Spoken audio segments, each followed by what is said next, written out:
सर्वात आधी उपमुख्यमंत्री अजित पवारांचा हा व्हिडिओ पहा।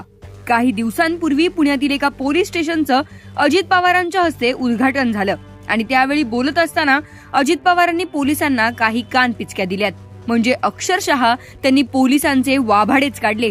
तुरुंगात असणाऱ्या गुन्हेगारांचे वाढदिवस साजरे होतातच कसे, तुरुंगातून सुटल्यानंतर गुन्हेगार काढतातच कशा, गुन्हेगारांचा उदात्तीकरण अजिबात होता कामा नये असं अजित पवारांनी अक्षरशः पोलीस अधीक्षकांना स्टेजवरच सुनावलं। काय म्हणाले अजित पवार, तुम्हीच पहा।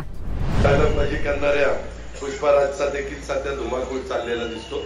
त्यालाही आवर्गाला आता काही गुन्हेगारांचे तुरुंगात नेतानाचे, तुरुंगातून सुटलेल्याचे वाढदिवस साजरे होते। म्हणजे काही तर ते तुरुंगात आहेत आणि त्यांचा केक बाहेर कुठं पोरं गोळा करतात आणि कापतात। काय चाललंय ते? सुटल्यानंतर हे गाड्यांचा ताफा, गाड्या सगळे काय, म्हणजे कुणाचं आपण समर्थन करतोय, कशा पद्धतीनं करतोय, ह्याच्याकरता आपल्यावर जबाबदारी दिली का जनतेने? ह्याच्याकरता पोलीस खात्याची वर्दी तुम्ही घालता का?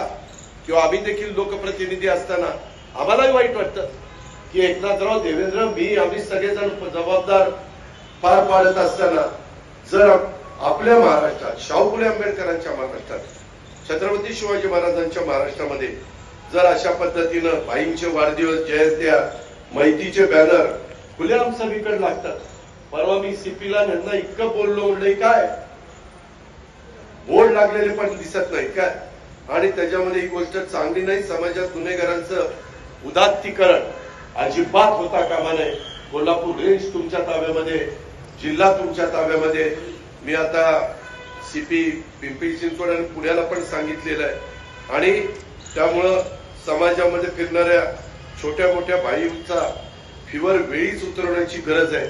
त्याच्यामध्ये आपल्या पोलीस डिपार्टमेंटमध्ये सुद्धा कोणत्याही अधिकाऱ्याच्या आणि कर्मचाऱ्याच्या अंगात कायदा मोडणारे सिंगम येऊ नयेत याची पण काळजी घेतली पाहिजे। या गोष्टी पाळल्या तरच समाज। आणि त्यानंतर आता हे फोटो पहा।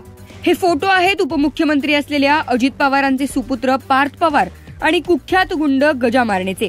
आता गजा मारणे कोण आहे हे नव्याने सांगायला नको।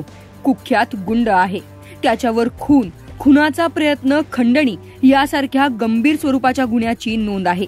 पुणे पोलिसांनी त्याच्यावर 2 वेळा महाराष्ट्र संघटित गुन्हेगारी नियंत्रण कायदा अर्थात मोक्कानुसार कारवाई देखील केली आहे आणि पार्थ पवार अशा कुख्यात गुंडाची भेट घेतात।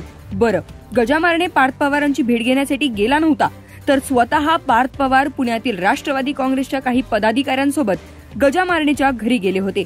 त्यांच्या या भेटीचे फोटो चांगलेच व्हायरल झाले। एकीकडे अजित पवार गुन्हेगारांचे उदात्तीकरण करू नका असं लोकांना सांगतात आणि दुसरीकडे त्यांचाच मुलगा आणि राष्ट्रवादीचे काही पदाधिकारी एका कुख्यात गुंड्याची भेट घेतात।